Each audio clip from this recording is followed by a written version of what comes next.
I have with me Mr. Vivek Srivastava. He is CEO for Suzlon's India business. Mr. Srivastava, thank you for joining us. Good afternoon and thank you. If I could begin this interview by asking this very pertinent questions. What role do you see wind power playing in India's roadmap to 2035 and energy security by 2047? This is a very contemporary question which is being discussed at various forums. There are some misgivings about the role of individual elements of renewable energy, but let's understand renewable energy, unlike standalone thermal power, hydel power, is best when there is an aggregation of various sources. And let me tell you the reason. We all know the nature of solar power. So wind power is complementary, it complements solar power, both in terms of time and also the requirement, which is mostly peaks up post the solar power hours. The second part is the capacity utilization factor of wind is very high. So on both counts, and knowing what is most critical today is enabling the grid, is enhancing the capability of the grid to carry more. So wind aids that in a major way. That's the technical aspect. Now let's look at, as you rightly mentioned, the 2035 roadmap. So it's good that we have started talking about 2035 rather than just have a fascination about 500 gigawatt by 2030.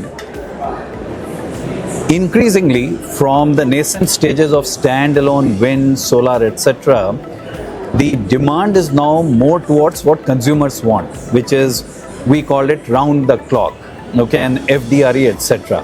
What do they mean actually? That customers want on-demand, flexible, low carbon, sustainable and low cost energy.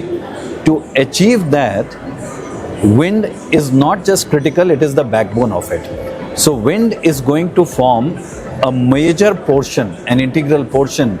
And as you will see, in terms of both pricing, reliability and availability, the more there is wind, the sizing is better, the grid utilization is better, and we look at, ultimately we are serving consumers of industries, all the consumers, they benefit the most.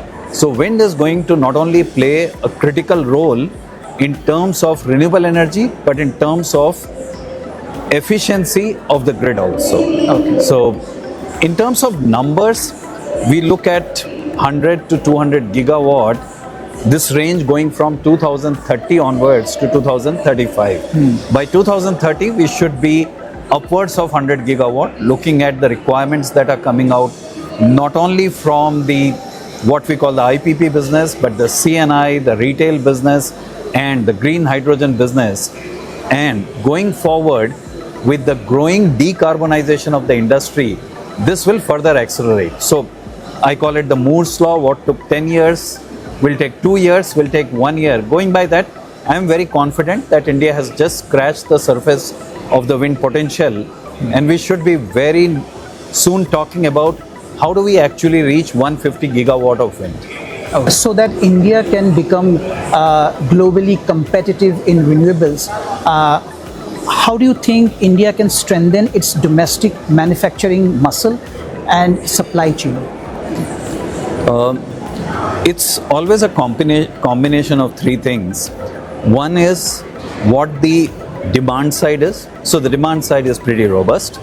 The second is the entrepreneurial attitude of the people, which I think wind has demonstrated in India has been great. And the third aspect is the policy support. So this is like a triangle. Unless this exists, it's difficult to create an ecosystem. Now, in terms of manufacturing, very interesting piece of statistics. Today, 10% of global manufacturing capacity, which is almost equal to 20 gigawatt or $18 billion of ecosystem already exists. And I'm very confident that we can easily ramp to double if we start looking at the globe as an entirety rather than India only. The second part is not just in terms of numbers, but qualitatively, we are one of the only 5 countries in the world which can manufacture the entire system of nacelle, blade, tower, bearing, gearbox and generators. And besides China, we are the only country which has more capacity than what is there today for both onshore and offshore. So we take a lot of pride in the way the wind industry has grown, the manufacturing ecosystem. 2022, if I recollect, it was 12 gigawatt. We are already crossing 20 gigawatt this year. So there is a tremendous boost from that side.